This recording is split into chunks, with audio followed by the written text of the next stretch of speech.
미가서 1장 1절입니다. 미가서 1장 1절. 우리 찾기가 좀 힘드시거나 그런 분들 이렇게 찾아보시면 되겠습니다. 자, 미가서 1장 1절. 자, 우리 한 음성으로 합독합니다. 유다의 왕들 요담과 아하스와 히스기야 시대에 모레셋 사람 미가에게 임한 여호와의 말씀 또 사마리아와 예루살렘에 강한 굿이라. 아멘. 할렐루야. 이 수요 예배에 참석하신 여러분을 환영하고 사랑하고 축복합니다. 오늘은 미가서는 무엇을 말씀하고 있는가라는 제목으로 하나님의 말씀을 증거합니다. 우리가 수요일마다 지금 창세기부터 이렇게 각 번, 그냥 한 수요일을 한 테마씩을 이렇게 보고 있는데요. 오늘은 미가서는 무엇을 말씀하고 있는가? 여러분, 지금은 미가서는 7장밖에 안 되니까 다행이죠. 어떤 건 막 50장도 되고 66장도 되는데, 그것에서 혹시나 하나님 빠져먹는 게 없습니까 하고, 저는 일주일간 이걸 묵상을 해요. 그러면 설교는 언제 할까요? 다음 주에 나옴이라고 하는 설교는 언제 할까요? 내일 그 말씀을 묵상해서 원고를 만들어 놓고 일주일간 하나님 이거 빠진 거 없습니까? 빠진 거 없습니까? 그렇게 질문하고 묻고 강대상에 올라서거든요. 그러면은 한 분이라도 더 와서 이 메시지를 듣고 하나님의 마음이 이런 거였어. 그러면 너무 기분이 좋은데 또 뭔 일이 있다고 전화가 오거나 여러 가지 우리가 경제 활동을 하다 보면 그럴 수 있지만은 이제 직접 와서 메시지를 듣는 거하고 또 우리 유튜브 방송하고 듣는 거하고는 하나님의 임재가 틀리거든요. 여러분이 경험해 보시면 알아요. 왜 우리가 옷을 입고 비싼 기름을 떼고 우리가 좀 불편하지만 그 먼 거리를 와서 이렇게 또 예배에 동참하느냐? 성령님의 일하심과 역사하심이 다르기 때문에 그렇습니다. 오늘 여러분이 이 설교를 잘 들으시고 역시 유튜브로 듣는 거하고 우리가 직접 와서 하나님의 메시지를 듣는 건 다르구나 깨닫기를 축복합니다. 이제 미가서는 7장밖에 안 돼요. 자, 그런데 그 세 부분으로 나눌 수 있습니다. 그러니까 저는 뭘 하면 될 수 있으면 하나도 빼먹지 않고 온전히 다 전달하려고 합니다. 그러니까 여러분 미가서를 오늘 내가 하나님 미가서를 통하여 하나님께서 나에게 주시고자 하는 메시지를 오늘 내가 여기서 깨우치고 가야 되겠다. 그러면서 온전히 깨닫기를 축복합니다. 1장부터 2장까지가 한 대목이고요. 1, 2장이 한 부분이고 한 첫째 단락이고 두 번째 단락은 3장부터 5장이고 세 번째 단락은 6장 7장이에요. 세 번째, 그러니까 1, 2장이 첫째 부분, 3장, 5장이 두 번째 부분, 6장, 7장이 세 번째 부분인데, 여러분, 다 그 단락마다 뭐라고 되어 있냐면, 들으라 그래요. 미가 선지자가 들으라. 들을지어다. 들으라. 마치 문목사가 서머나교회 성도들이 들으시오. 이렇게 말한 것처럼 미가 선지자가 이 단락마다 들으라, 들을지어를 외치고 있습니다. 그런데 여러분, 첫째 부분, 둘째 부분, 셋째 부분이요. 구조가요. 너무 이게 하나님께서 정교하게 맞춰놓았어요. 1단락, 2단락, 3단락마다요, 포함되는 게 첫 번째는 심판이고, 두 번째는 구원이에요. 우리가 원래 선지서를 읽을 때는 안 그랬잖아요. 앞부분 쭉 앞에까지는 왜 심판을 받아야 되는가 심판이고, 끝에 부분 가서 우리가 구원에 대해서 메시지를 전했는데, 이 미가서는 그렇게 되어 있는 게 아니고, 1장, 2장이 한 단락, 3장부터 5장이 한 단락, 6장, 7장이 한 단락인데, 1장이 심판을 외쳤으면, 2장은요, 구원을 외치고, 또 3장이 심판을 외치면 4장, 5장은 구원을 외치고 또 6장은 심판을 외치면 7장은 구원을 외치고 너무 구조가 선명해요. 여러분 미가서는요 이사야 선지자와 동시대에 활동했던 선지자예요. 그런데 미가 선지자와 이사야 선지자의 이렇게 대상이 좀 선포한 대상이 좀 틀린데 미가야 선지자는 좀 서민과 비록 좀 지도자에게 이 메시지를 선포했다면 이사야 선지자는 주로 왕족들을 상대로 말씀을 선포했는데 여러분 보세요. 그래서 이 미가야와 이사야는 남유다 선지자인데 동시대 활동을 했기 때문에 이 중복되는 게 많아요. 근데 이사야 선지자는 몇 장으로 되어 있죠? 66장. 미가야는 7장. 그러니까 이 7장이 이 66장에 너무 중복돼서 포함되는 것이 많아요. 그래서 어떤 학자들은 미가를 작은 이사야라고 이야기를 하는 분들도 계세요. 자, 이 시대가 한번 볼까요? 미가서 1장 1절 봅니다. 오늘 우리가 읽었던 유다 왕들 요담, 아하스, 히스기야 12대, 13대, 14대 남유다. 우리 뭐 그런 것까지는 알 필요가 없지만 하여튼 13대에 활동했던 선지자인데 이게 히스기야 때 활동했던 선지자인데 여러분 히스기야는요 선한 왕이에요. 그러니까 지금 우리가 북이스라엘은 어떤 시대고 남유다 우리는 다 구분을 해서 우리가 배웠지만 지금 북이스라엘은 어떤 상황이냐 하면 아수르가 침범해서 거의 지금 무너지기 직전이에요. 그 북이스라엘에서 활동했던 선지자가 두 사람 있죠? 성이 호시, 한 사람은 아시인데, 호세야, 아모스. 호세야, 아모스는 북이스라엘 선지자예요. 북이스라엘에서 너희들 회개해라. 그게 회개를 안 해요. 그래서 결국 어떻게 돼요? 그들이 아수르에서 멸망을 당하죠. BC 722년에. 근데 여러분, 우리는 다 알겠지만 남유다도 한 120, 30년 지나면 또 신흥 바벨론에 멸망을 해요. 근데 현재는 지금 아수르가 제강대국으로 있을 때 이미 북이스라엘은 멸망이 거의 멸망 직전이고 지금 보세요. 모레셋 사람 미가에게 맺다는 이 모레셋이라는 것은 어디냐 하면 예루살렘에서 블레셋 약간 밑으로 내려오면 한 35km 지점. 지금 예루살렘에서 35km 떨어진 거, 이 블레셋으로 내려가는 그 한 35km 떨어졌거든요. 근데 이미 이때가 어떤 시대냐 그러면 아수르에 의해서 이 모레셋이라는 지역이 점령을 당해 있어요. 그러니까 미가 선지자가 자기 고향이 점령당했으니까 열 받을까요? 안 받을까요? 아니 지금 서울만 나눴고 서울만 살아있고 여수는 이미 누구에게? 아수르에서 지금 침공을 당해 있는 상태예요. 그러니까 미가 선지자가 열이 받을 대로 받았겠죠. 그래서 지금 서울로 쫓아가서 무슨 말이냐? 예루살렘에 올라가서 보세요. 미가에게 임한 여호와의 말씀, 사마리아는 북이스라엘이에요. 이 북이스라엘은 수도가 사마리아와 예루살렘에 관한 묵시다 그래요. 그러니까 이미 사마리아는요 풍전등화화 돼가지고 북이스라엘은 이미 다 위태로운 상태고 남유다는요 지금 그나마 히스기야 왕이 우리 성경을 다 아시리라 생각하고 히스기야 왕이 아수르 왕이 예루살렘을 다 정복하고 이렇게 싸고 있을 때 하나님께 기도한 거예요. 하나님 도저히 우리는 이렇게 할 수 없으니까 좀 살려달라고 기도하니까 하나님께서 18만 5천 명을 하룻밤에 그냥 다 죽여버리잖아요. 그리고 그 아수르 왕이 도망가서 자기네들 성전에 가서 기도할 때 그 아들이 와서 그 아버지를 죽여버려요. 그러니까 누구 때문에 지금 남유다가 유리되고 있냐? 히스기야가 하나님 앞에 기도함으로 살려주세요 해서 지금 기도함으로 아수르한테 멸망당하지 않아요. 그런데 결국은 우리는 다 지금 알고 있는 내용이지만 이로부터 한 130년 후에 에레미야 시대 때 어떻게 되냐? 바벨론이 쳐들어와서 남유다도 BC 586년에 바벨론의 포로로 끌려가게 됩니다. 이 시점이에요. 지금 아수르가 모레셋에 점령을 한 이 시대에 지금 미가 선지자에게 하나님께서 예루살렘에 전해라 이렇게 말한 겁니다. 그래서 이사야 1장 1절 보면 같은 시대라는 걸 알 수 있습니다. 유다왕 우시야와 요담과 아하스와 히스기야 시대에 아모스의 아들 이사야가 유다와 예루살렘에 관하여 본 계시라. 그러니까 이사야와 미가 선지자는 동시대 선지자다. 우리가 이제 기본적으로 그건 하나 알았으면 좋겠습니다. 자,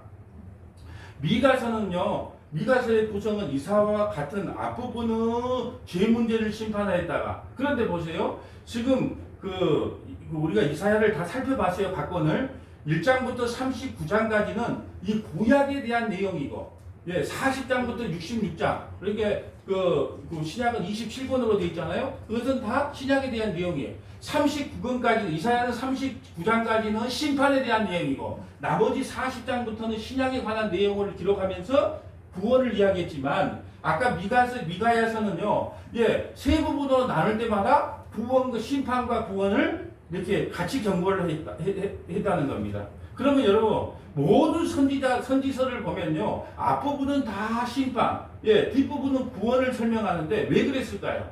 하나님 아버지의 마음은 심판이 아니에요. 우리가 자식들을 매를 들 때 가슴이 찢어지면서 매를 드는 거와 마찬가지예요. 그러니까 하나님의 마음은 우리를 심판하고 싶은 마음이 죽어도 없어요. 근데 왜 심판을 해야 될까요? 이걸 딱 알면 이제 설교 여기서 마치고 이제 돌아가도록 하겠습니다. 왜 하나님께서 심판하기 싫은 심판을 해야 될까요? 우리 지금 언약이 구속사다 지금 하고 있잖아요. 누구 언약 때문에 하기 싫어도 심판을 해야 될까요? 누구하고 맺은 언약 때문에? 이스라엘 백성들. 메시아. 누구하고 맺은 언약? 예. 모세하고 맺은 언약 때문에 그래요. 모세하고 우리가 몇 번 언약을 맺었잖아요. 뭐였어요? 특히 신명기 28장에 우리가 들어가도 복을 받고 나가도 복을 받는다고 할 때 저주받은 내용 중에 뭐라 그랬어요? 너희들이 가나안 땅에 가서 이방신을 섬기면 너희들은 바로 이방에 흩어진 백성이 될 것이다. 모세하고 언약을 했단 말이에요. 그러니까 하나님의 공의는 이 우리 어떤 걸로 하지 않니? 그리고 구원시켜 줄 수가 없어요. 왜? 모세하고 언약을 했기 때문에. 그런데 왜 뒤에는 또 모세하고 언약에서 심판할 수가 없다 해놓고 왜 뒤에는 또 구원을 또 이야기할 수밖에 없을까요? 누구 언약 때문에? 메시아 언약 전에 누구하고 이야기해? 당신은 너를 폐위시키지 않겠다. 다윗 언약 때문에. 이걸 알아야 됩니다. 모세 언약 때문에 하나님께서 심판하지 않을 수가 없어요. 우리 어떤 걸로 하자. 그럴 수가 없어요. 우리는 친구가 돼 불만이 있어서 한번 싸우고 뭐 돈을 뭐 500만 원 빌려줬다 하던데 야 우리 어떤 걸로 할 수 있어. 근데 하나님은 그렇게 할 수 없다는 거예요. 무조건 모세 언약 때문에 심판이 이루어져야 돼. 그런데 또 구원도 시켜줘야 돼. 누구하고 맺었기 때문에? 다윗하고 언약을 맺었잖아요. 네가 아무리 나쁜 짓을 하고 우상 숭배를 해도 너희와 맺은 언약이 있기 때문에 난 너희를 절대 폐위시키지 않겠다는 거예요. 그래 이 언약 때문에 하나님께서는 모세 언약 때문에 심판을 해야 되고 다윗 언약 때문에 구원을 해야 돼요. 그런데 중요한 것은 결론 부분에 말씀드리겠지만 하나님의 공의보다 하나님의 사랑이 더 크기 때문에 우리가 구원을 받는 겁니다. 아멘. 공의대로 심판을 했다. 모세 언약 때 공의대로 심판했다. 우리 구원받을 사람 아무 없어요. 근데 하나님의 공의, 그 하나님의 그 심판보다 하나님의 국률과 사랑이 더 크기 때문에 우리가 이 자리에 앉아서 할렐루야 아멘하고 예수를 믿을 수 있게 된 거예요. 아멘. 예. 자, 미가서 1장 7절 볼까요? 미가서 1장 7절. 그 새긴 우상들을 다 부서지고 그 음행의 값은 다 불살라지며 내가 그 목상들을 다 깨뜨리니 그가 기생의 값으로 모았은즉 그것이 기생의 값으로 돌아가리라. 지금 남유다에게 이렇게 서빙합니다. 너희들은 다윗 언약, 메시아 언약을 또 모세 언약을 다시 말해서 하나님과 맺은 언약을 뭘로 취급했다? 우상과 음행과 기생의 값으로 취급했다는 거예요. 그러니까 심판을 너희는 받을 수밖에 없다. 하나님께서 피로 맺힌 그 언약, 그 언약도 너희들이 저렇게 무시한다는 거예요. 시내사에서 모세하고 같이 맺은 언약도 무시했지. 다윗과 얻은 언약도 무시했지. 그러니까 너희는 우상과 음행과 기생을 언약과 바꿔치기 했다는 거예요. 그러니까 너희는 심판받을 수 없다. 그래서 하나님의 언약 때문에 심판도 받고 하나님의 언약 때문에 구원도 받는 거다. 미가서 3장 10절 봅니다. 시온을 피로 예루살렘을 죄악으로 건축하는도다. 그들의 우두머리들은 뇌물을 위하여 재판하며. 자, 한번 보세요. 지금 남유다 백성들이 하나님의 백성들이 어떤 삶을 살고 가는가 보세요. 그들의 우두머리들은 뇌물을 위하여 재판을 하며. 우리하고 같지요. 유전무죄, 무전유죄. 돈 주면 정반이 웃으면 아무리 많은 죄를 져도 집행유예로 풀려나는 세상. 그러니까 우리나라는요, 만약에 하나님의 법대로 했으면요, 우리나라는 진진 멸망을 해야 돼요. 근데 다행히 우리는 언약 국가가 아니에요. 우리 개인은 언약 국가 맞아요. 무슨 말인지 알겠죠? 우리나라는 언약이 아닌데, 하나님의 백성들은 언약 국가가 맞아요. 그죠? 우리나라는 아니에요. 근데 이스라엘은 나라 전체가 맺었단 말이에요. 나라 전체가. 그러니까 이렇게 하나님의 법, 모세의 율법을 어기면 이스라엘은 심판을 받아야 돼. 그게 하나님의 법이에요. 그들의 우두머리는 뇌물을 위하여 재판을 하여 그들의 제사장을 싹을 위하여 교훈하며. 뒤에 보면 알겠지만 싹. 뭐 좀 돈 좀 많이 좀 찔러주거나 양복 좀 사주고 뭐 좀 주면 아이고 복 받아. 아이고 그러면 신앙생활 잘한 거지. 이렇게 했다는 거예요. 그들의 선지자들은 돈을 위하여 점을 치고. 오늘날 보면 목사들이요. 어떻게 목사님 이거 내 사업해도 될까요? 안 될까요? 무당 양복 입으면 무당으로 만들어 본다니까요. 점치라고 목사 세운 거 아니에요. 그런데 선지자들이요. 점을 봐줘요. 아, 이번에 잘 되겠어요? 안 되겠어요? 우리 사업하면 잘 될까요? 안 될까요? 우리 아들 대학 들어갈까요? 뭐도 우리 공무원 시험 합격할까요? 막 이 선지자들이 점을 친다는 거예요. 그리고 더 기가 막힌 것은 여호와를 의뢰하여 이르기를 여호와께서 우리 중에 계시지 아니하냐? 재앙이 우리에게 임하지 않나? 하나님이 어디 있어? 누가 그렇게 말했다고요? 우두머리들이, 제사장들이, 선지자들이 그렇게 말을 했다는 거예요. 그러니까 너희들 심판하지 않을 수 있겠냐 없겠냐. 지금 이 심판의 당위성에 대해서 지금 설명을 하고 있는 겁니다. 여러분 이사야서도요 똑같이 동시대니까 똑같이 경고를 했는데 한번 볼까요? 신실하던 성읍이 자 이사야 1장 22 보세요. 신실하던 성읍이 어찌하여 창기가 되었는고 정의가 거리에 충만하였고 공의가 그 가운데 거하였던 이제는 살인자들 뿐이다. 미가야 선지하고 이사야 선지하고 남유다에 대한 심판을 경고하는데 똑같이 다 살인자들만 있다. 또 내 은은 찌꺼기가 되었고 내 포도주는 물이 섞었다. 여러분 물이 섞었다는 포도주와 물이 하나님께서 제일 싫어하는 건 섞지 마라 그래요. 어떠요? 섞지 마라. 그리고 나귀와 말도 같이 나귀와 소도 같이 이렇게 전기를 갈지 마라. 한 밭에 두 씨앗을 뿌리지 마라. 섞이는 것이래요. 근데 물과 포도주를 섞었다는 게 뭐예요? 지금으로 보면 한번 설명할까요? 복음도 전했다가 처음에는 복음을 전하는 것인데 예수 피를 전하는 것다 뒤에는 율법. 여러분 그렇게 하지 않으면 큰일 납니다. 율법을 섞어요. 이게 물과 포도주를 섞은 복음이에요. 또 복음을 전한 것 같은데 뒤에가 이게 기복주의예요. 여러분 하나님께 이렇게 해야 복을 받습니다. 예. 그래서 간증도요 복 받는 인간 돈 잘 벌 예수 믿어갖고 돈 잘 받은 사람 하나 부들어갖고 간증시키잖아요. 이게 바로 뭐냐 물과 포도주를 섞은 복음이에요. 복음과 기복주의. 또 뭐야? 복음과 신비주의. 야, 예수도 믿어야 되는데 예수 믿으면 이런 기적이 일어난다. 야. 병도 낫고요. 기적도 일어나고. 하나님께서 그 때에 따라 낫게도 해주시지만 더 중요한 건 그게 핵심이 아니다는 거예요. 근데 사람들은 복음보다는 그 신비와 기적적이 쫓아가게 돼 있습니다. 이게 바로 물과 포도주가 섞인 거예요. 또 복음도 전하고 문자적인 해석. 예. 복음인 것 같은데 성경에 나와 있는 걸 적은데 문자적인 거예요. 이 복음을 뭐라 그러냐? 포도주에다가 물을 섞었다 그래요. 그러니까 완전 하나님의 말씀이 짬뽕, 볶음밥 복음이 되어버렸다는 거예요. 23절 내 고관들은 폐역하여 도둑과 짝하여 다 뇌물을 사랑하며 예물을 구하여 고아를 위하여 신원하지 아니하며 과부와 송사를 수리하지 아니하며 그러니까 돈 있는 사람들도 뇌물 좀 갖다 주면 아이고 그냥 넘어가자 그러고 고아나 가난한 사람들은요 아예 쳐다보지도 않는 이게 하나님의 율법에 모세 율법에 어긋나는 거란 말이에요.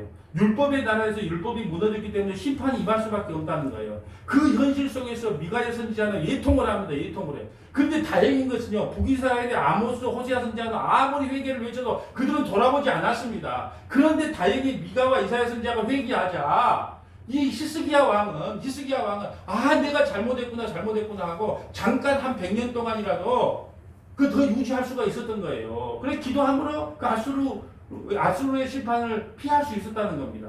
미가서 1장 8절 봅니다. 이러므로 내가 예통하여 예곡하여 벌거벗은 몸으로 행하여 들깨같이 예곡하고 타조같이 예곡하보니 이는 그 상처를 고칠 수 없고 그것이 유다까지 이르러 내 백성의 성은 곧 예루살렘에 미쳤더라. 그래서 1장은 왜 심판할 수밖에 없느냐? 아까 말했잖아. 1장은 심판, 2장은 뭐? 구원. 이런 구조로 나간다는 거예요. 자, 암이 온몸에도 퍼져서 도저히 어떻게 치료할 방법이 없는 상태가 바로 남유다다.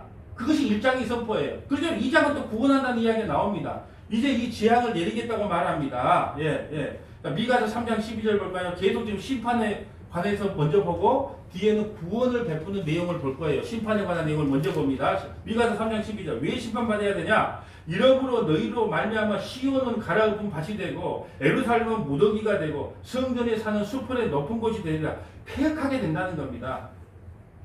근데 나중에 뒤에 보면 4장 5장은요 이것도 회복시켜준다고 다시 이야기를 합니다. 바벨론에 의하여 너희들은 야수르에서는 건져졌지만 결국은 너희들도 회개하지 아니하면 바벨론의 심판을 받을 것을 3장에서 이야기합니다.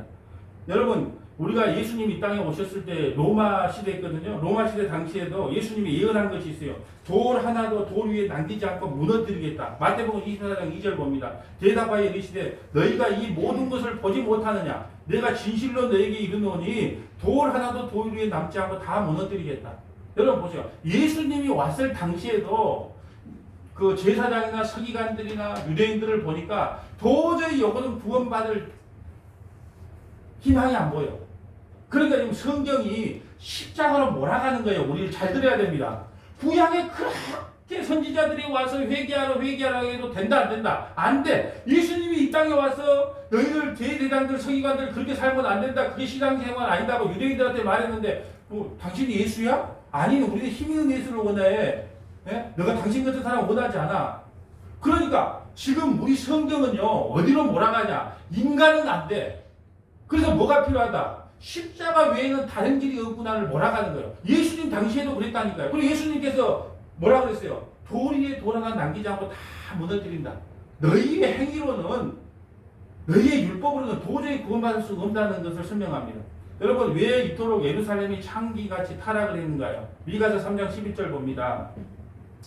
다시 봅니다. 그들의 우두머리들은 뇌물을 위하여 재판하여 그들의 제사장들은 싹을 위하여 교훈하며 그들의 선지자들은 돈을 위하여 점을 쳤으며 여호와를 의뢰하여 이르기를 여호와께서 우리 중에 계시지 아니하냐 재앙이 우리에게 임하지 아니한다. 이러므로 너희로 말미암아 시온은 가라으픔이 되고 예루살렘은 무더기같이 되고 성전에 사는 숲풀의 높은 풀같이 된다. 결국은 너희들이 회개하지 않으면 아수르는 히스기야의 기도로 물려칠 수 모르지만 바벨론에 의해서 너희는 멸망당한다.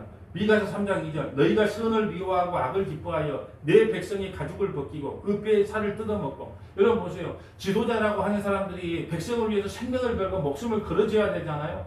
지금 보세요. 아프간 대통령 뭐라 그래요?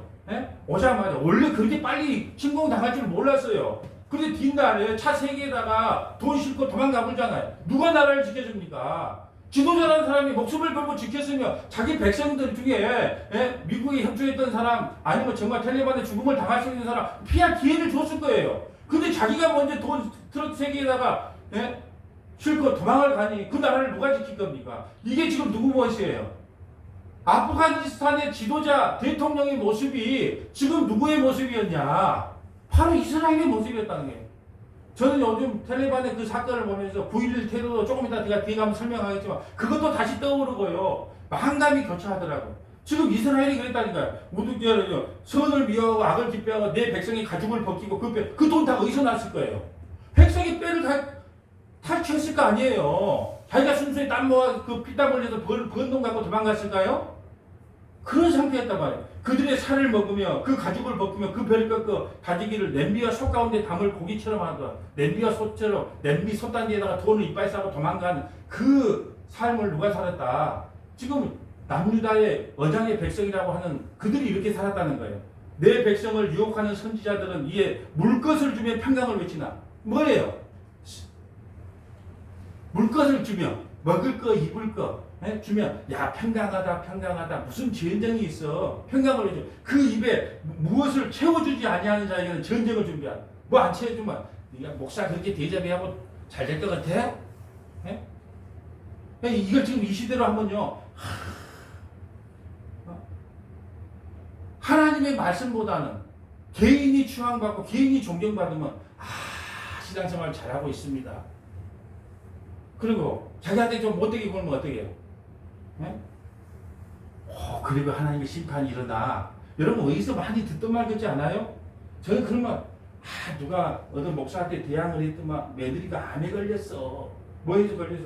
우리가 다른 분들을 말할 게 아니고 많은 분들 지금까지 목회를 해오면서 많은 분들이 그런 이야기를 했는데 그런다고 그것도 일리가 있어요. 어찌 보면 목사님한테 대항해서 잘된 꼴을 더 못 보긴 했어요. 혹시 대항일까 봐 내가 그 말하는 거예요. 근데 그럴 수 있어요. 그렇지만 그걸로 가지고 그것이 원칙은 아니다는 거예요. 무슨 말이냐면 하나님께서 주의 종에게 힘들게 하고 교회를 분란시키고 힘들게 하면 그런 일을 할 수도 있습니다. 그렇지만 꼭 하나님께서 그렇게 일하시지는 않는다. 그러니까 뭐예요? 우리가 먹을 것 입을 것을 주고 할 때는 정말로 평강해야 되다가 그걸 채워주지 않으면 뭐예요? 전쟁을 준비한다는 거예요. 이런 선지자들이 여호와께서 말씀하시는 거예요. 지금의 거짓 선지자들, 거짓 교회, 거짓 목사들에게 지금 이렇게 말을 하는 겁니다. 지금 잘 봐라. 지금 시대도 마찬가지예요. 헌금 많이 하고 전도 많이 하고 봉사 많이 하면 잘한다. 하늘의 상급이 크다. 기와집에 살 거다. 칭찬을 하고 십자가의 복음과 영원 구원 거기에다가 생명을 걸어야 됩니다. 그러면 뭐예요? 지금 교회가 지금 운영이 어렵고 힘들어 죽겠는데 지금 그게 뭔 중요해? 빨리 성도들 좀 부흥시켜 놓고 말을 하지. 또 요시대의 목사들도 마찬가지예요. 목사들이요 자기 편을 들어주면 어떻게 말하냐면 참 좋은 목사님들. 인간은 어쩔 수 없어요. 그리고 목사가 자기 편을 안 들어줘. 그럼 어떻게 해요? 나쁜 목사님. 그렇게 하면 안 된다는 거예요. 하나님은 목사는 누구 편을 들려고 쓴 게 아니고 목사에게 나는요 누가 나는 우리 성도들 중에요 정말 거짓말 하나도 아니고 미운 성도 한 명도 없어요. 왜요? 내 백성이 아니에요. 하나님의 백성이니까 내가 좋다 나쁘다 평가를 못 내려요. 그건 하나님이 하실 일이고 나를 목사로 세운 것은 그냥 여러분 구원과 심판이 이렇게 이루어지니까 우리가 예수 믿고 구원받아야 됩니다 하는 그걸 선포하라고 세웠지. 뭐 누구 편 들어줘하고 좋은 목사 되고 누구 편 안 들어줘도 나쁜 목사 되고 그런 마음 일체도 없어요. 여러분 지금 우리나라에 이루어지는 한국교회를 보면서요. 예통과 애곡이 나와야 되지 않겠다는 거예요. 오늘 미가 선지자가 예통한 것처럼 우리도 예통이 나와야 됩니다. 여러분 제가요 20년 전에 미국의 쌍둥이 빌딩이 무너질 때요. 미국의 어떤 목사님이 이런 설교를 했어요. 이 소방관들이나 경찰관들은요 그 무너지는 속으로 막 달려 들어가요. 죽을 줄 알면서도 달려 들어갑니다. 그러면요 그게 피투성이 된 사람들 달려 도망쳐 나와요. 그럴 때 들어가면서 뭐라고 했냐? 빨리 도망쳐라, 빨리 도망쳐라. 그렇게 외쳤다는 겁니다. 여러분 제가 이걸 10년 전에 한번 설교를 이 목사님 설교를 그대로 인용해서 한번 했더라고요. 근데 요즘에 아프간의 이슬람 정권이 다시 자리 잡는 그 모습을 보고 20년 전에 미국의 쌍둥이 빌딩이 무너졌던 그때가 생각이 났어요. 그래서 제가 그때 했던 설교를 그대로 그 목사님, 미국의 어떤 어느 목사님의 설교 대목을 제가 그대로 한번 읽어드릴게요. 여러분 쌍둥이 빌딩 안으로 달려가는 소방관들은 이렇게 외치면서 불타는 빌딩 안으로 달려갔습니다. 도망치십시오. 도망치십시오. 설교를 들은 적이 없는 것처럼 집중해서 들으시길 바랍니다. 우리는 하나님의 목적을 위해 목숨을 내어 놓아야 합니다. 이건 주일학교 소풍이 아닙니다. 그리스도의 교회는 계속해서 좋은 삶을 살라고 좋은 삶을 살라는 초대도 아닙니다. 영혼들을 위한 전쟁입니다. 그들에게서 벗어나십시오. 살기 위해 달리십시오. 왜냐하면 당신의 생명에 관한 것이기 때문입니다. 이건 반대되는 신학, 예수님에 대한 다른 관점에 관한 이야기가 아닙니다. 이것은 당신의 생명에 관한 이야기입니다. 뉴욕시의 경찰관들에 관한 이야기는 나의 마음속에 영원히 새겨져 있을 것입니다. 무너지던 빌딩을 피해 사람들이 도망갈 때 경찰관들과 소방관들은 그리고 사람들은 빌딩을 향해 달리면서 도망치십시오 도망치십시오 하고 목숨을 걸고 외치고 그 불타는 속으로 들어갔습니다. 어떤 경우에는 그들은 목숨을 잃을 것을 알고 있었습니다. 하지만 그들에게는 의무감이 있었어요. 나는 하나님께 울부짖었습니다. 하나님, 오 예수님, 당신의 왕국을 위한 책임감이 이 존경스러운 소방관들과 경찰관들이 무너지는 빌딩에서 죽어가는 자들을 향해 가졌던 것보다 더 적지 않게 해주세요. 우리는 진리가 길가에 버려지는 시대에 살고 있습니다. 그 목사님이 이렇게 설교를 했어요. 저 분쟁 안으로 도망치는 것이 아니라 저 분쟁에 들어가 외치는 사람이 되고 싶습니다. 저 무너지는 빌딩 속에 들어가서 나는 살려고 도망가는 자가 아니고 저 안에 들어가서 도망치십시오 도망치십시오 가짜에게서 도망치십시오 그렇게 외치고 싶은 사람이라 그렇게 이야기한 겁니다. 이렇게 말합니다. 이어지는 설교는 이렇게 말합니다. 살기 위해 달리십시오. 벗어나세요. 번영을 외치는 것, 부를 외치는 것, 성공에 집중하는 복음들로부터 도망가십시오. 벗어나십시오. 그리스도 이름을 자신의 이익을 위해 쓰는 자로부터 당신의 주머니를 예수님의 이름으로 터는 자들에게서부터 벗어나십시오. 살을 볶아먹고 뼈를 볶아먹고 그걸 감없는 그런 것에서 도망가십시오. 도망치십시오. 자기 개발에만 집중하는 복음으로부터 도망가시길 바랍니다. 달리십시오. 그리스도가 아니라 인간의 영광을 받는 교회로부터 도망치십시오. 그리스도의 몸이여 도망치세요. 도망가십시오. 부정한 것을 만지지 마세요. 성경이 없는 미국과 캐나다의 교회에서 벗어나십시오. 성경이 없다는 거예요. 왜 그럴까요? 한 구절 읽어놓고 뭔 이야기합니까? 목적이 이끄는 삶? 성경이 없는 미국과 캐나다 교회에서 도망가십시오. 십자가 없는 신학에서 영혼을 반선시키는 말씀이 없는 데서 죄로부터 회개함이 없는 데서 예수님의 보혈이 언급되지 않는 데서 도망치십시오. 도망치십시오. 벗어나십시오. 죄가 편안하게 느껴지는 교회로부터 도망치십시오. 당신이 하나님의 집으로 돌아왔을 때 당신의 삶에 죄가 있고 그것을 깨닫지 못한다면 당신은 악마들의 상에 앉아 있을 것입니다. 죄를 깨닫지 못한다면 우리는 악마들의 상에 앉아 있다고 말을 합니다. 가룟 유다처럼 그 악마가 돼서 예수님을 팔아먹는 자로 세워진다는 거예요. 정치꾼들로 가득 찬 설교 강단으로부터 도망치십시오. 저는 서울의 모 교회를 이야기하고 싶어요. 그렇게 정치를 하고 싶으면 정치를 해라는 거예요. 왜 교회라는 이름을 불고 해서 이렇게 욕을 얻어먹이냐는 거예요.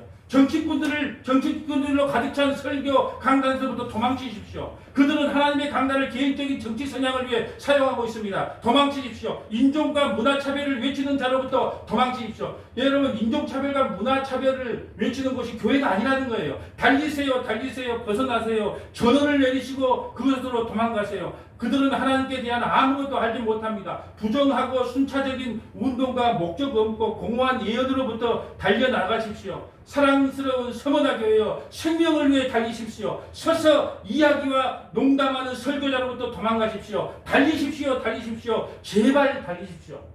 네. 이게 그분의 설교였다는. 이분 설교를 인용해서 내가 10년 전에 한번 했더라고, 이 설교를. 여러분, 이 예통의 소리가 여러분에게는 들립니까? 여러분, 목사는요, 정말이에요. 성도를 바라보면요, 목회를 못합니다. 목사는요, 예수님을 바라보고 목회를 해야 돼요. 네. 그래서 야고보서 4장 9절에 이렇게 말합니다. 슬퍼하면 애통하며 울지어다. 너희 웃음을 애통으로, 너희 즐거움을 근심으로 바꿀지어다. 주 앞에서 낮추라. 주 앞에서 낮추라. 그러면 주께서 너희를 높이시리라. 그래서 우리는 주 앞에 낮춰야 돼요. 우리의 기도에 빠지지 않아야 될 것이 있어요. 하나님 은혜 주십시오. 궁의를 베풀어 주십시오. 자비를 베풀어 주십시오. 믿음을 베풀어 주십시오. 그거 없으면 살 수 없어요. 우리가 가룟 유다보다 나은 게 뭐 있어요? 다 우리도 가룟 유다처럼 독립을 외치잖아요. 나의 소원을 외쳤잖아요. 그래서 예수님 팔아먹었잖아요. 알몸으로 십자가에 매달리신 그 예수님 밑에 가서 예수님이 이것도 주시고요, 저것도 주시고 그렇게 삶을 살았잖아요. 그럼 우리가 예수님 팔아먹은 자래요. 근데 우리는 어떻게 지금도 예수님을 떠나지 않았습니까? 하나님께서 우리에게 긍휼과 은혜와 자비와 믿음을 주셨기 때문에 그래요. 네. 그거 외에는 다른 길이 없습니다. 우리가 가룟 유다보다 나아서 구원받는 게 아니라는 거예요. 누가복음 6장 25절 봅니다. 화 있을진저 너희 지금 배부른 자여 너희는 주리로다. 화 있을진저 너희 지금 웃는 자여 너희가 예통하며 울지어다. 모든 사람이 너희를 칭찬하면 화가 있도다. 그들의 조상들이 거짓 선지자들에게 이와 같이 했다. 여러분, 책망과 심판과 지옥에 대한 메시지가 없다면요, 그것은 잘못됐다는 거예요. 모든 사람들이 너희를 칭찬하면 우리 목사님 참 인격 좋아, 성품도 좋아, 네? 모든 사람들이 날 칭찬했다면 나는 거짓 목사입니다. 왜요? 아니면 가면을 잘 쓰든지, 집안에 싸움이 있어도 마누라하고 뭐 집어던지고 싸우고 있어도 행복한지 이렇게 하든지, 예? 아니면 노부모가 속을 뒤집어 놔도 그런 가면성이 있으면 몰라도 여러분, 모든 사람이 다 칭찬받을 수 없어요. 그렇게 칭찬받으려고 하면 목사를 하면 안 돼요. 절대로 못 칭찬받습니다. 성경이 그렇게 말해요. 예수님조차도 세상에 칭찬을 못 받았다니까요. 네가 예수면 그곳에서 내려와 봐라. 침 뱉고 조롱당했다니까요. 그런데 내가 그 때 밑에 떼는 신발끈도 모두를 내가 어떻게 칭찬을 받겠습니까? 칭찬받는 거 불가합니다. 저는 칭찬받을 생각도 없어요. 왜요? 모든 사람이 너희를 칭찬하고 화가 있거나 그들의 조상들이 거짓 선지자들도 이왕했다. 여러분, 우리 집사람이 오직 당당했으면 빨리 좀 이렇게 선지서 좀 끝나고 마태복음 보라 예수가 왔더라 이걸 좀 선포하라 그랬을까요? 선지서는요, 회개 선자, 회개 심판 이거 하니까요, 저도 힘들어요. 빨리 근데 얼마 안 남았어. 근데 지금 얼마 안 남아서 한 3권만 끝나고 바로 마태복음 오니까 조금만 기다리면 이제 보라 세상 죄를 지고 가는 어린 양 예수가 오셨다 이렇게 나와요. 근데요, 선지서는 다 심판, 책망이에요. 그런데 여러분, 책망과 심판과 지옥에 대한 설교가 없다면요, 이 설교는요, 하나님의 백성들을 향한 설교가 아니고 고객 중심, 고객 맛집, 서비스하는 자들에게 설교하는 거예요. 그런 자는요, 반드시 화가 있다는 거예요. 성도는요, 고객이 아니에요. 성도는 고객이 아닙니다. 하나님의 자녀예요. 하나님의 자녀가 성도예요. 그러기 때문에 하늘의 복음과 심판에 대해서 확실히 전달을 해야 돼요. 그것 때문에 상처받았고 못 나오고 재미없어 하면 할 수 없는 거예요. 그건 하나님이 하셔서 하는 일이지 내가 할 일은 아니다니까요. 네. 그래서 내가 늘 말씀하잖아요. 더 이상 복음을 전할 용기도 없고 자신이 없다면 나는 대형버스를 운전할 것이다. 근데 나한테 대형버스 면허증 따놨다니까요. 하나님의 말씀을 도저히 나는 전할 용기가 없어. 왜? 누가 한 사람도 좋아하지 않으니까. 그 목사님, 그건 뭐 설교입니까? 그래도 좋은 이야기 좀 해. 네? 나하고 가장 가까운 형제들도요, 뭐라고 이야기했냐. 아유, 목사님, 거기다가 한 좀 좋은 말 해주고 뭐 해주면 좋겠는데, 예, 성도 20명 있는데도 바른 복음을 못 전하면, 성도 50명 되고 100명 되면 바른 복음 전할 수 있겠습니까? 택도 없는 소리, 택도 없는 소리. 이제 고객 중심이 돼가지고 눈이 팍팍 돌아가면서 뭔 일 있어? 그게 바빠요. 그래 할 수가 없어요. 여러분 11조도요. 11조도 100만 원 벌 때는 하기 좋아요. 근데 갑자기 돈을 잘 벌어가지고 1억을 벌었어. 뭐 한 달에 1,000만 원 내기가 쉬운 줄 아세요? 어려워요. 손이 떨려요. 그래서 적은 것부터 울려야 돼. 적은 것부터. 그래야 큰 거에 돼도 되지. 절대로 안 됩니다. 20명이 있든 50명이 되든 100명이 모이든 오직 예수 그리스도와 십자가만 전해야지. 사람이 많이 와도 그런 거에 연연하지 않고 전하지. 예? 손 모이지면 그런 거 전해야. 모이지면 누가 듣고 있을 건데요. 택도 없는 소리지. 예? 아니 뭐 우리 장로님 성도들 한 100명 모였다가 막 메시지 이렇게 자고 떠나지 뭐 가만히 있겠어요? 목사님 좀 부드럽게 그렇게 우리 장로님들도 말하고 그렇게 우리 장로님들도 그런 분은 안 계시지만 아니 그러면 어떻게 전하겠어요? 미가서 6장 6절 봅니다. 내가 무엇을 가지고 여호와 앞에 나가며 높으신 하나님께 경배할까? 내가 번제물을 1년 된 송아지를 가지고 그 앞에 나갈까? 자꾸 우리 성도들은요 참 기특한 짓을 하려고 그래. 자꾸 뭔가 하나님께 해드리려고 그래. 그러니까 하나님께서요 이렇게 말하는 거예요. 내가 무엇을 가지고 여호와 앞에 나갈까? 높으신 하나님께 경배하가. 내가 번제물 1년 된 송아지가 제일 좋은 거거든요. 예? 1년 된 송아지를 갖고 하나님 앞에 나가면 하나님 기뻐할까? 7절 여호와께서 천천의 순양이나 만방의 강물 같은 기름을 기뻐할까? 참 하나님 이상해. 이 양들이라고 소 잡으라고 해놓고는 이걸 기뻐할까? 그 말은 뭐예요? 소 잡고 양 잡으라는 의미는 그걸 죽이면서 내 죄 때문에 예수가 죽고 나고 애통이 흘러나오라고 양 잡고 소 잡으라고 했는데 그거 갖다 바쳤으니까 얘 내 복 주실 거지요? 나 이렇게 많이 드렸으니까 이 봉창을 두드린다 그러잖아요. 그 말이 표현이 많이 봉창을 두드리고 있어요. 내 허물을 위하여 내 맏아들을 내 영혼의 죄로 말미암아 내 열매를 드릴까? 내 맏아들을 드릴 테니까 하나님 그럼 기뻐하실 거예요? 그래요. 우리 하도 많이 들었잖아요. 우리 어머니도 그렇고 누구도 그렇고 엔간한 사람은 주의 종을 우리 아들을 주의 종 하나님께 바칩니다. 주의 종을 만들어 주세요. 네? 그럼 하나님 기뻐할까요? 택도 없는 소리예요. 택도 없는 소리. 나도 마찬가지로 그러고 그 누구도 아무리 하나님 앞에 내 자녀를 목사로 바치겠다고 주의 종이 돼서 뭐 교회를 몇 개를 지고 전도를 몇 개를 한다 뭐 한다 해도 하나님은 그런 걸로 기뻐하지 않아요. 하나님이 기뻐하는 것은 내 아들 예수밖에 안 기뻐해요. 여러분이 예수 믿으면 그 자체가 기쁨이에요. 그래서 요한복음 6장 29절 뭐 말했잖아요. 하나님의 일이 무엇입니까? 하나님의 일이 무엇입니까? 하나님이 보내신 자를 믿는 게 하나님의 일이다. 얼마나 간단합니까? 여러분 진리는 간단해요. 복잡하지가 않아요. 하나님을 보내신 자 예수 그리스도를 믿는 것이 하나님의 일이에요. 그러니까 내 맏아들 드릴까? 내가 뭔 열매로 하나님께 드릴까? 여러분 저는요 어떨 때 보면 제가 제가 이제 벌레로 느껴져요. 구더기로 느껴져요. 그런데 자 내가 이제 벌레예요. 벌레인데 어떤 사람이 이 벌레인 나를 이쁘다고 먹을 걸 좀 줬어요. 그러니까 내가 보답을 하고 싶은 거예요. 그래서 파리가 한 마리 다 먹고 싶은데 반 마리를 남겨다가 가서 주인한테 그걸 딱 바쳤어. 주인이 파리 반 마리예요. 나 참 착하지요. 주인이 뭐라 그러겠어요? 내가 너를 살려준 것은 네 영혼이 불쌍해서 네 영혼이 불쌍해서 내가 살려줬는데 그 파리 반 마리 갖고 왔다고? 이리 와, 안 되겠다. 너는 내 감사를 몰라서 안 되겠다. 늙어버릴 것 같아. 우리가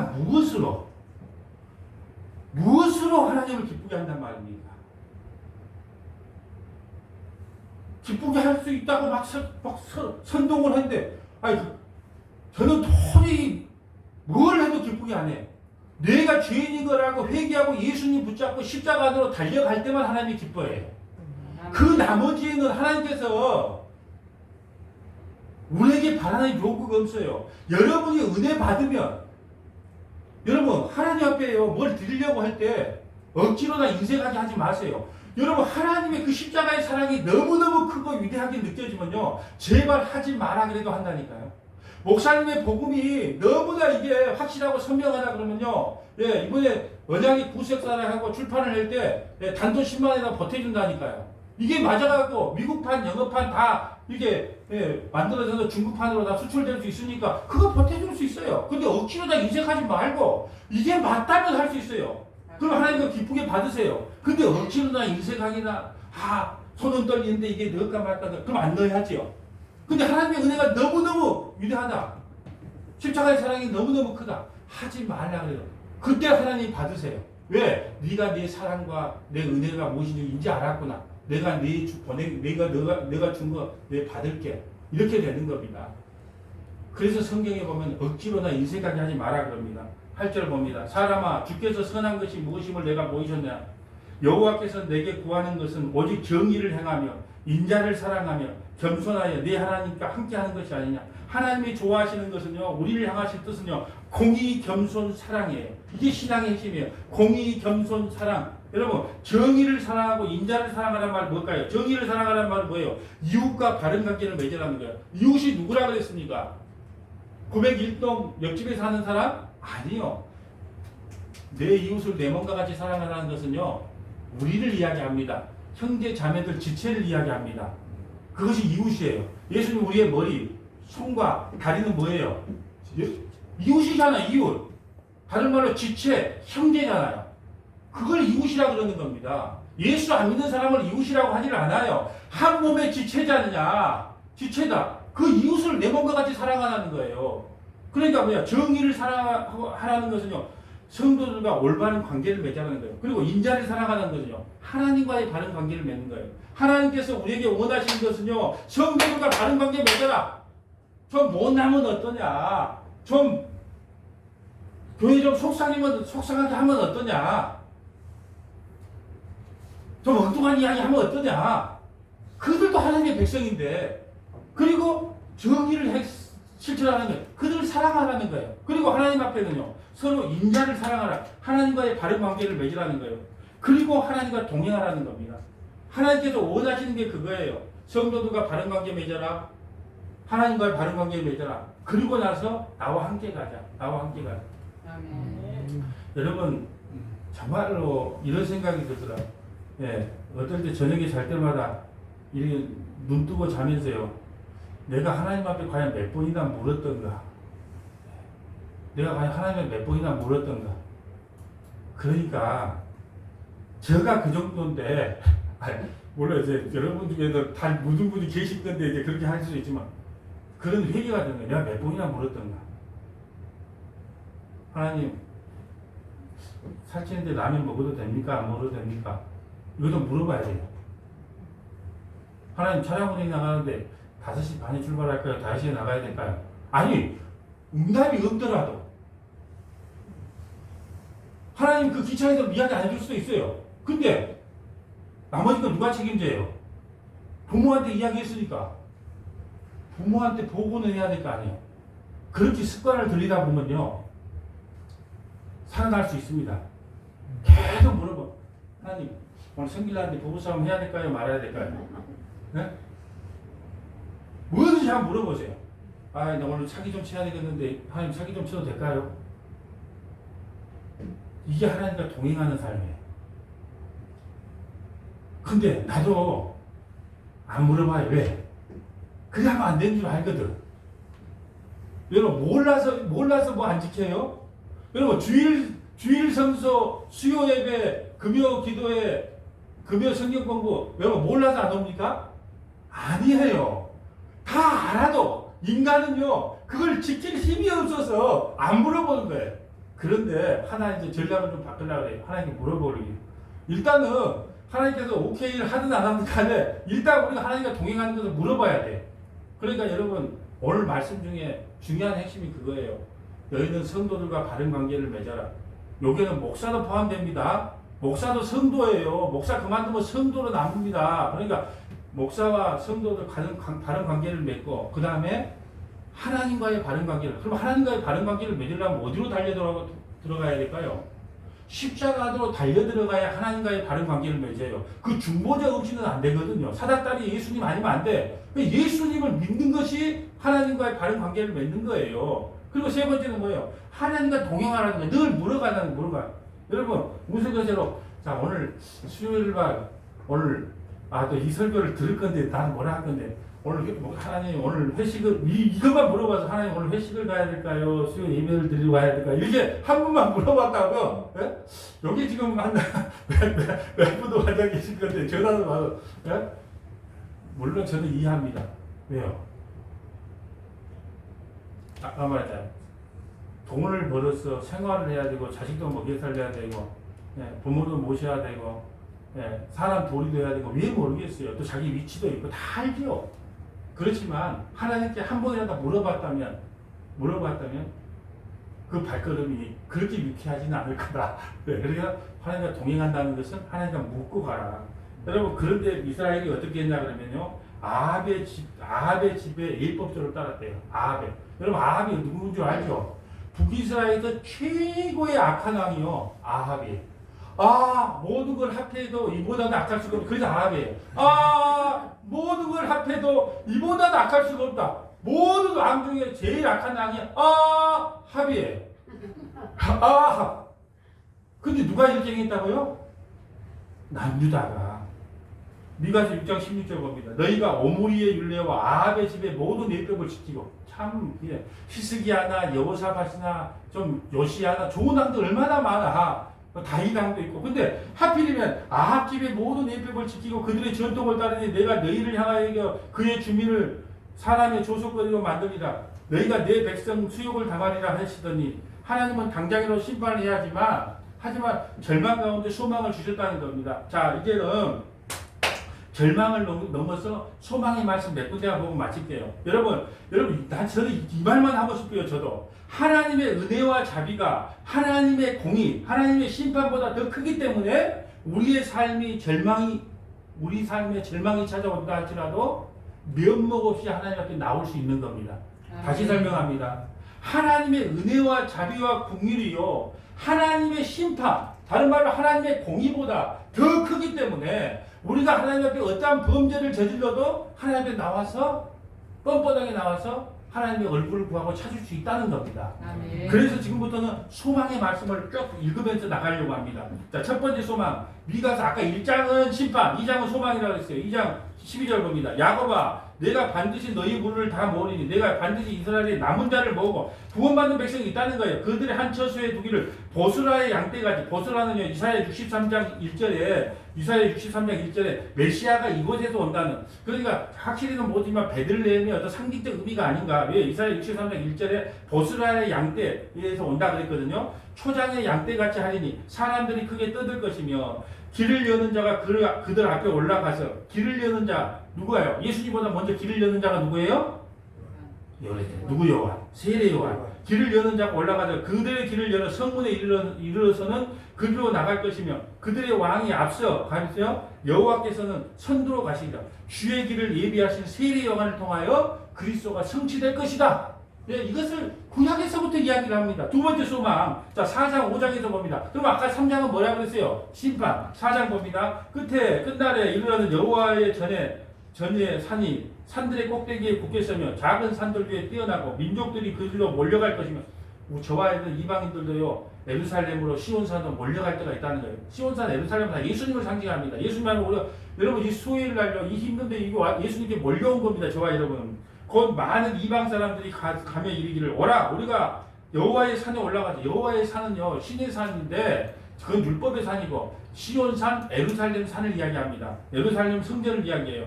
그 여호와의 산에 올라가서 야곱의 하나님 전에 이르자. 그가 그의 도를 가지고 우리에게 가르칠 것이요 우리가 그의 길로 행하리니. 이방인들, 저와 여러분도요, 예수를 믿게 된다는 거예요. 이는 율법이 시온에서부터 나올 것이며 여호와의 말씀이 예루살렘부터 나온 거다. 예, 우리를 하나님의 말씀의 자리로 인도하시겠다는 거예요. 이방인들, 저와 여러분, 이게 소망의 말씀이에요. 또 보세요. 5장 봅니다. 5장. 자, 5장도 이게 진짜 여러분 다 아는 내용이에요. 자, 5장 2절 보면 미가서 5장 2절. 베들레헴 에브라다야. 여러분, 베들레헴은 다윗의 고향이에요. 자, 베들레헴이라는 뜻은 또 떡집이에요. 떡집. 예수님 우리의 생명의 떡집으로 오셔요. 그리고 베들레헴의 뜻은 떡집. 에브라다야 너는 유다 족속 중에 작을지라도 이스라엘을 다스릴 자가 내게서 내게로 나올 것이라. 그의 근본은 상고에 영원히 있느니라. 여러분 이 베들레헴에서 누가 태어날 거다? 다윗의 혈통으로 누가? 예수님이 오실 거다. 미가서 5장이 이야기하잖아요. 그래서 여러분 동방박사들이 왕이 태어났다고 잘못 찾아갔어요. 헤롯 왕이니까 왕국에서 나갔지 딱 하니까 헤롯이 딱 보고 나도 그들에 대해 긍휼하게 하겠다. 그래놓고 나가 예수님 어디서 다니는가 좀 알려달라 해놓고 이렇게 서기관들을 부르죠. 서기관들 불러도 이렇게 말해요. 야 예수라는 왕이 이스라엘의 왕이 어디서 태어나냐?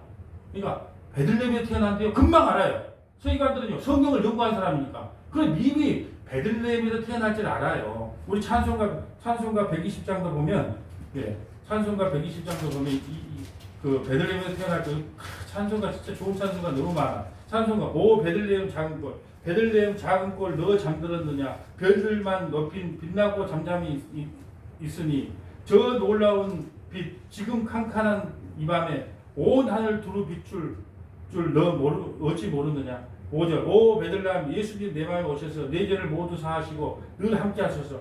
저 천사들의 소식이나 기뻐드리니 오 임마누엘 예수님 내 마음에 오소서. 아멘. 이게 바로 임마누엘이 베들레헴에서 오신 거다는 것이 찬송가 102장에 나와 있는 거예요. 그러니까 여러분 우리나라에요 내가 예수라는 사람이요 거짓말하는 사람 130-40명 된답니다. 그러니까 여러분이 내가 예수다 그러면 뭐라 그래요? 뭐라 그래라는 거요? 나 너 안 나왔는데. 이러면 여러분도 똑같은 사람들이에요. 말 뜻을 모르냐. 내가 예수다 그러면 내가 너 안 나왔는데 그럼 여러분 뭐가 되는 거예요? 하나님이 된 거예요. 그렇게 웃자고 하는 이야기고 이단들이요 내가 예수다 그러면요 너 혹시 베들레헴에서 태어났니? 이거 하나만 물으면 돼요. 너 혹시 베들레헴에서 태어났니? 참 한국에 이단들이 많아요. 그 다음은 한국에요 김씨나 이씨나 박씨나 최씨나 모씨 사이에서 태어났을 거예요. 왜? 그러니까 베들레헴에 너 베들레헴에서 혹시 태어났니? 이렇게 물어보면 성경 말씀 하나면 말할 것이 없어요. 이 성경 미가서 5장 2절에 베들레헴에 태어난다고 예언되어 있지 않냐. 자 이사야 9장 6절에도 똑같이 되어 있어요. 이런 한 아이가 우리에게서 낳고 한 아들을 우리에게 주신 바 되었는데 그의 어깨에는 정사를 배웠고 그의 이름은 기묘자라. 여러분 기묘자만 한 가지만 설명할게요. 다 설명하는 시간을. 기묘자는요 기이한 일로 우리를 구원시키는 자예요. 기이한 일로 우리를 구원시킨 자가 기묘자예요. 어떤 기이한 일? 십자가라고 하는 기이한 일이에요. 누가 십자가로 그 로마의 사형틀로 자기 백성을 구원할 줄 누가 알았겠습니까? 천사도 몰랐어요. 사탄도 몰랐어요. 아무도 몰랐어요. 십자가만이 우리의 구원자가 된다. 여러분 희망의 말씀 하나만 할게요. 여러분이 천국 가면요 하나님 예수님 계시고 그 주위에 24장로가 있어요. 24장로는 구원받은 자기 백성을 이야기합니다. 24장로는 여러분이 24장로예요. 14만 4천명 상징적인 이야기예요. 이건 뭐 14만 4천명만 구원받기 시작해서 모든 사람들이 그 예수님 주위에 있어요. 자기 백성이. 그 뒤에 누가 있는 줄 아세요?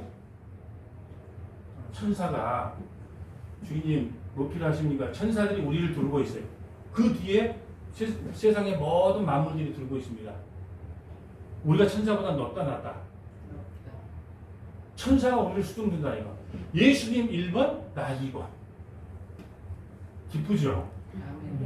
그렇게 요한계시록이 이거 천상의 회의를 하거든요. 천상에서 찬양하고 회의할 때 그렇게 여러분 대통령 옆에 누가 앉아요? 가까운 저 국무총리가 앉고 산부 요인이 앉고 이렇게 하잖아요.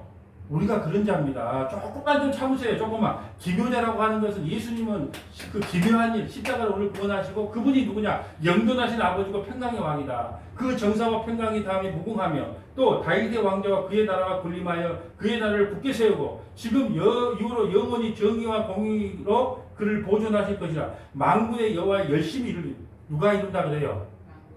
하나님이 이루신다는 거예요. 그 십자가는 누가 이루신다? 하나님이 이루실 거다. 그래서 그 완결로 요한복음 19장 3절 내가 다 이루었다. 다 이루었다. 다 이루었다. 이 선포가 나오는 거예요. 세 번째 소망은 뭐냐? 미가서 7장이에요. 아까 그러면 6장은 뭐라 그랬어요? 심판. 여기 나가기 전에까지는 알아야죠. 아직도 안 나갔는데 설교를 듣고 있다가 이걸 못 씁니다. 6장은 심판. 7장은 구원. 자 보세요. 오직 나는 여호와를 우러러보며 나를 구원하신 하나님을 바라보나니 나의 하나님이 나에게 귀를 기울이시도다. 그들이 뱀처럼 티끌을 핥으며 땅에 기는 벌레처럼 떨며 그 좁은 구멍에서 나와서 두려워하며 우리 하나님 여호와께 돌아와서 주로 말미암아 두려워하리라. 자 18절 합독합니다. 요 미가서 7장 18절이 주제구절이에요. 다 합독합니다. 주와 같은 신이 어디 있으리까? 주께서는 죄악과 그 기업의 남은 자의 허물을 사유하시며 인애를 기뻐하심으로 진노를 오래 품지 아니하신다. 여러분 이것이 미가서의 핵심이에요. 여러분 주와 같은 신이 어디 있어요? 자기 아들을 십자가에서 그렇게 죽이면서 자기 백성을 구원할 주와 같은 신이 어디 있습니까? 그리고 주님께서는요 뒤끝이 장렬하지를 않아요. 예. 저처럼 뒤끝이 장렬하지가 않네요. 주께서는 죄악과 그 기업의 남은 자의 허물을 사유하시며 기억하지 않는다는 거예요. 인애를 기뻐하시며 진노를 오래 품지 않아요. 다시 우리를 불쌍히 여기셔서 우리의 죄악을 발로 밟으시고 여기 19절도 중요하지 않아요. 다시 우리를 불쌍히 여기셔서 다시 우리를 불쌍히 여기셔서 우리 죄악을 발로 밟으시고 그래서 십자가에서요 사단 마귀가 머리통이 박살내는 현장이 바로 그 십자가의 현장이란 말이에요. 우리의 죄악을 발로 밟으시고 우리의 모든 죄를 깊은 바다에 던지시리라. 아멘. 이렇게 설교를 하는데 아멘을 안 할 수가 없죠. 우리한테 얼마나 기쁜 소식입니까? 다시 우리를 불쌍히 여기시고 우리를 죄악을 발로 밟아버리고 우리의 모든 죄를 깊은 바다에 던졌다. 20절 주께서 예적에 우리 조상들에게 맹세하신 대로 야곱에게 성실을 베푸시며 성실이라는 것은 하나님의 약속은 하나님이 이루신다는 거예요. 말씀 원에 이룰 성자 하나님의 약속은 하나님이 이루신다가 성실이에요. 네. 아브라함의 인애를 다하시다. 여러분 미가서 7장 8절 한번 볼까요? 나의 대적이여 나로 말미암아 기뻐하지 말지어다. 나를 엎드릴지라도 일어날 것이요 어두운 데서 앉을지라도 여호와께서 나의 빛이 되실 것이며. 여러분 하나님께서요 대적들에게 자기 자식을 그 이방에게 바벨론의 포로로 끌려가서 영원히 죽게 하겠습니까? 저는 하나님의 그 사랑의 약점을 알아요. 여러분 자식들이요 좀 크면요 때려봐 그래 왜요? 날 죽이지도 못해. 왜? 엄마는 그런 존재야. 그걸 알기 때문에 죽여봐 이런다니까요. 어렸을 때는 살려주세요 다시도 안 그럴게요 그러다가 부모의 사랑을 알면요 담대해지는 겁니다. 그러면 나의 대적이여 나로 말미암아 기뻐하지 말지어다. 나는 엎드려질지라도 일어날 것이요 어두운 데에 앉아있어도 여호와께서는 나의 빛이 되신다. 빛이 누구예요? 나의 예수 그리스도께서 나의 빛이 되신다. 내가 여호와께 범죄하였으니 그의 진노를 당하려니와 마침내 주께서 나를 위하여 논쟁하시면 하나님께서 논쟁하시에요. 자기 백성을 위하여 심판하시면 뭘 위하여? 율법을 심판하고 사단마귀를 심판하고 주께서 나를 인도하셔 광명에 이르게 하시니 내가 그의 공의를 보리라. 공의가 뭐예요? 십자가를 통하여 그 예수 그리스도를 믿는 자는 구원을 받을 것이요 믿지 않는 자는 심판을 받는다. 그 공의를 보리다. 이것을 로마에 있어서는 어떻게 중요하냐? 그 로마서만 읽고 마치겠습니다. 그리스도 예수 안에 있는 로마서 3장 24절이에요. 그리스도 예수 안에 있는 속량으로 말미암아 하나님의 은혜로 값없이 의롭다 하심을 얻은 자 되었느니라. 이 예수를 하나님이 그의 피로써 믿음으로 말미암아 화목제물로 세우셨으니 이는 하나님께서 길이 참으신 중에 전에 지은 죄를 간과하심으로 생각지도 않는다는 거예요. 자기의 의로우심을 나타내려 하심이니 곧 이때 자기의 의로우심을 나타내사 자기도 의로우시며 또한 예수 믿는 자를 의롭게 하려 하심이니라. 그런즉 자랑할 때가 어디 있느냐? 있을 수 없느니라. 무슨 법이로냐? 행위로냐? 아니다. 오직 믿음의 법이니라. 그러므로 사람이 의롭다 하심을 얻는 것은 율법의 행위에 있지 않고 믿음으로 되는 걸 우리가 인정하더라. 하나님은 다만 유대인이 하나님이시냐 또한 이방인이 하나님이시냐? 아니시다. 진실로 이방인이 하나님도 되신다. 우리 하나님이 되신 거예요. 로마서 5장 8절 우리가 아직 죄인 되었을 때 그리스도께서 우리를 위하여 죽으심으로 하나님께서 우리에 대한 자기의 사랑을 확증하셨다. 우리가 죄인 되었을 때도 하나님께서 우리를 영원히 사랑하셨다는 거예요. 그 사랑의 확증이 뭐냐? 십자가라는 거예요. 그러면 이제 우리가 그의 피로 말미암아 의롭다 하심을 받았으니 더욱 그로 말미암아 진노하심에서 구원을 받은 것이라. 여러분 이런 주와 같은 신이 어디 있습니까? 다시 말씀드립니다. 자기 아들을 십자가에서 처참하게 죽여서 자기 백성을 구원할 그런 신이 어디 있습니까? 하나님이 우리를 향한 마음은 회개하고 예수 믿어 구원받는 것이 최고의 영광을 돌리는 길이고 우리가 하나님께 영광 돌리는 유일한 길이 있다면 회개하고 예수님 붙잡는 거예요. 그것이 하나님께 영광을 돌리는 것이고 하나님을 가장 기쁘게 하는 길입니다. 바벨론 70년에서 해방시켰듯이 바벨론 70년에 빌려 끌려갔다 할지라도 반드시 70년이 차면 해방시키듯이 우리를 죄와 사망에서 구원하신 그 하나님을 영원히 찬양하는 저와 여러분 되시기를 주님의 이름으로 간절히 축복합니다. 그런 것이 하나님 감사합니다.